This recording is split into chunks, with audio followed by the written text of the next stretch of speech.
Hey folks, Richard Avery, Titanium Computing, Cybersecurity. Let's talk about the concept of cybersecurity insurance. You probably have business liability insurance. You probably have some other kind of insurance that covers errors, omissions, or standard business liability. And then you've probably got some other liability, perhaps for your particular industry or what you do. Let's talk about ransomware, actual cyber damages, and what that policy should look like. Ransomware is rampant, right? As we film this, since the last series of videos when we talked about Acer, the Facebook breach just happened. Now, the Facebook breach is interesting because it didn't happen just recently. It actually happened back in 2019.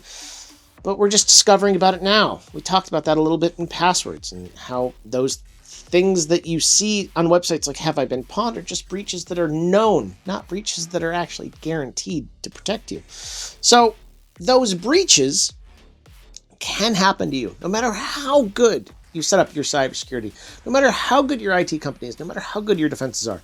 And you might need to prepare for it because the criminals are just a business enterprise. This is business for them.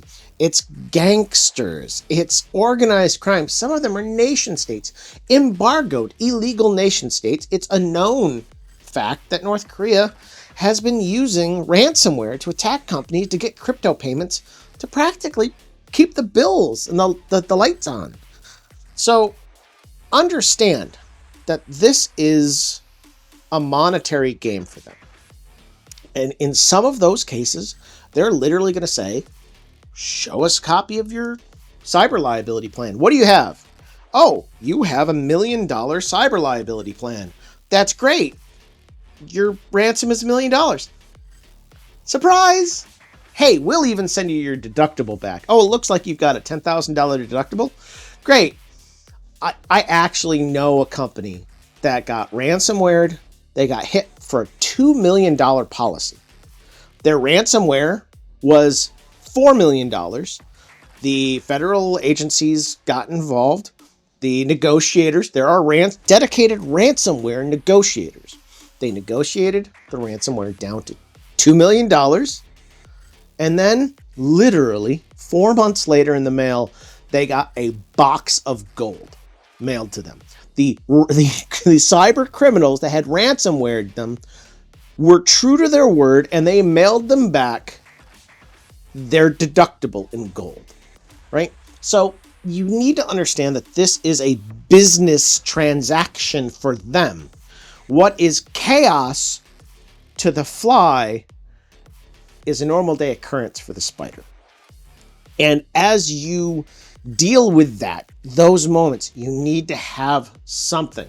If you have $50,000 of your standard cyber liability insurance, that's part of your business liability, you are going to have a bad day. And that doesn't matter what type of organization you are. If you are a legal organization, a healthcare organization, you're a CPA, a bookkeeper, and you don't have cyber insurance, man, that $50,000 is going to go away in a day. There are requirements per person, per record. I've seen there's billing. An imagery company here in Texas got hit for $3 million, and that was them not having a BAA signed with their IT provider. That was them not having a BAA signed provided with their cloud provider. And there was a bunch of literally like checkbox, $250,000. Oh, now we can go look at the actual individual fines you have. So understand when it comes to ransomware, you should have cyber liability insurance.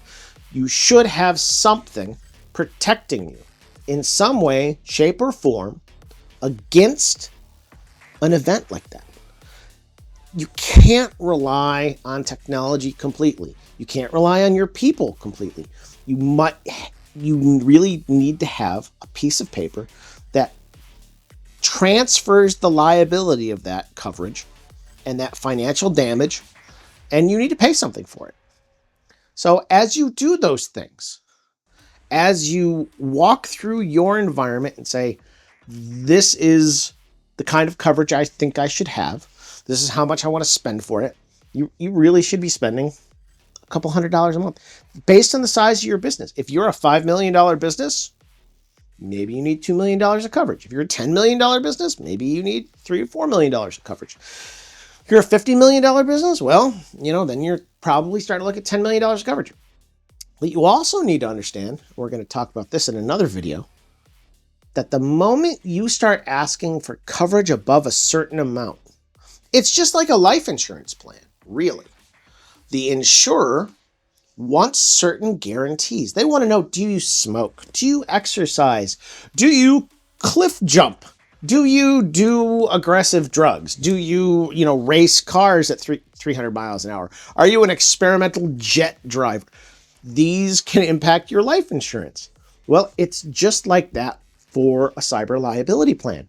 If you come to a life insurance, to an insurance provider for cyber insurance and say, I want to have a $4 million plan, they're going to ask 4 things from you. They're going to say, we would like to see a business disaster recovery plan from you.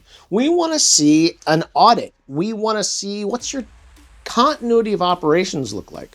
What's your incident response plan? Please show us your security matrix. Please show us your SOC. Please show us your NIST controls. They're going to come back with something. There's a lot of different kinds of compliance plans out there, and there's lots of different kinds of documentation you can have. All of those things are relevant and important, but they're going to start asking for that. And you probably don't have that. You probably don't have more than a piece of paper with some logins and passwords. And that's all that's defending the IT of your organization. And we kind of covered earlier that IT right now is every organization. How somebody starts a business without a website, without an email address, is practically impossible. Trying to even have a steel company or something that's really small and local. I mean, we have local farms here in Austin, Texas, and during the pandemic, their business exploded on Facebook, on Instagram, and these were they had one computer, they have a phone, they're taking pictures. Hey, we've got meat, and we'll come deliver it to your house, right? You can't go to the lines at HEB. HEB shut down. The supply lines are damaged. We've got a farm. We'll sell you corn. We'll sell you apples. We'll sell you, walnuts. The internet is critical for nearly every aspect, in some way, shape, or form, of a business's existence. So if that's your lifeblood, you should have a cybersecurity policy that protects that lifeblood in some way, shape, or form. And the bigger your company, the more they're going to ask for when they ransomware you. And they just want to apply pressure and pain to you so that you pay up, so that you can go back to making money. That's all it is. That's all it's about. So think about cyber liability. Take a look at those plans. Some put onus on you. Some don't. Some don't care if you are intentionally neglectful and intentionally negligent and are knowingly intentionally negligent. They let you just, all right, yep, you don't have antivirus, you don't have firewall, you don't have anything. You're just paying us, and if something happens, cool. Then we cover all that. And then others are going to start asking serious questions about your infrastructure, about the documentation, the security, what you've chosen, because that will lower the cost for you. That truly starts to be the fine line when your documentation can start saving you money, even though that's an alien concept for many people. So cyber liability insurance, cyber insurance policies, how it ties in with ransomware, how it ties into protecting your business. Hopefully this was informational. Thank you very much. Talk to you again soon.